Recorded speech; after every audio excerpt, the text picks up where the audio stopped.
Carol Wincenc, who I wrote it for, is a wonderful flutist. I had written 3 pieces for her already, and she wanted me to write a piece for flute and string quartet. So I said yes, because first of all, she's a wonderful, really wonderful musician, and I love working with her and writing for the flute. It was the Juilliard Quartet that premiered it with her at Juilliard in March of 2010. And I remember sitting there dying. See, for composers, to hear their piece for the first time is extremely anxiety provoking, because they're like architects. They have we musicians, composers, have a very fine blueprint. It's a very specific set of instructions that you hand over to players. It's almost like an architect handing over his drawings to the contractor.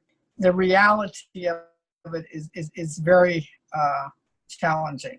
Imagine you're an architect and you sit in your studio and you have 2 feet by 4 feet and 6 feet over here, and then you have 2 by 4s, and you have to have the right nails. Everything has to be very specific, because otherwise you can't build the building. And then you take, let's say you go away for a while and you come back and then the building's there. Wrong color, or those windows, wow, what was I thinking? They're way too big. When I went to the premiere with Juilliard, I had already decided this piece was not going to work. I'd heard the rehearsals.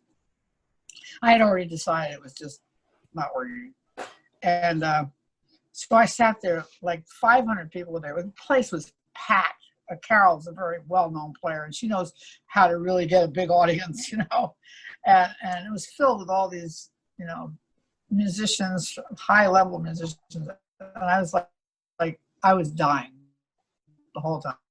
The whole time I was just dying. So at the reception, there's this line waiting to congratulate me. And I said, okay, they're doing that because they want to meet me, or they just want to be pleasant and polite and congratulate me.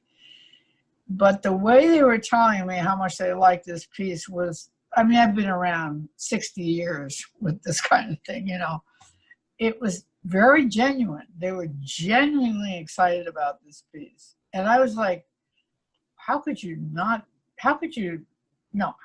think that? I was still in that mindset.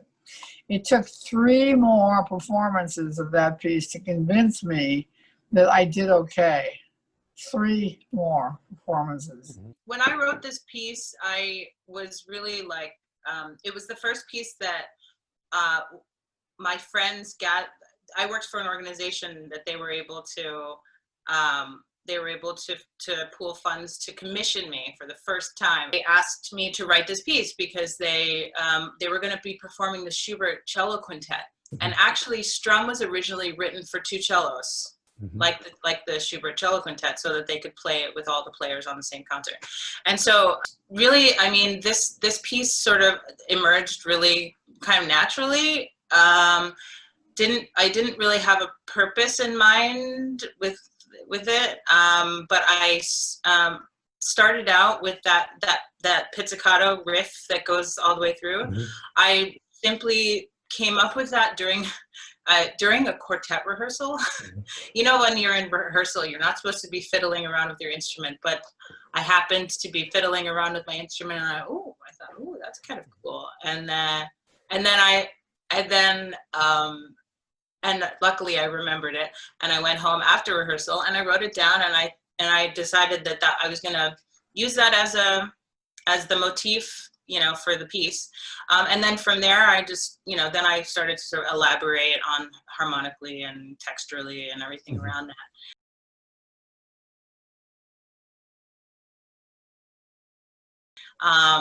The original version of it ended totally differently than the one that you guys have. It ended quietly and sort of acquiesced at the end. And so I thought, I think that's interesting. Pieces change so much, so many different versions can exist. So in this case, yeah, so Yeah, and that was, I mean, it was meant to be something fun and to sort of end, I think they ended the program with it or something.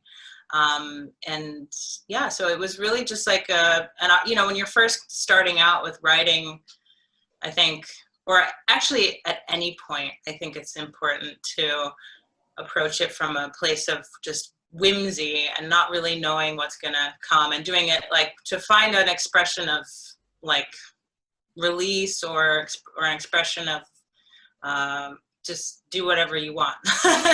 So very much that this piece was like that, because I really didn't know what I was doing. Like I had only just sort of started taking it seriously to compose.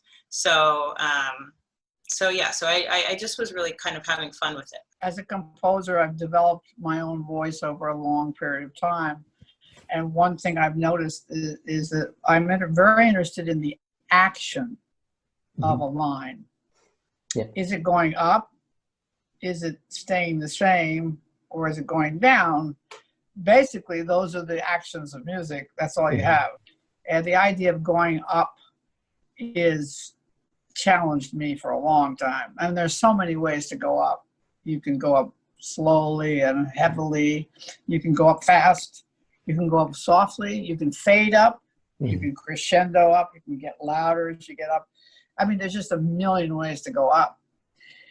But you also have to have some tension in the piece. So you have to have another theme, which is staying or going down. The other thing I'm very interested in is, other than the action of the line, is the speed and the timing.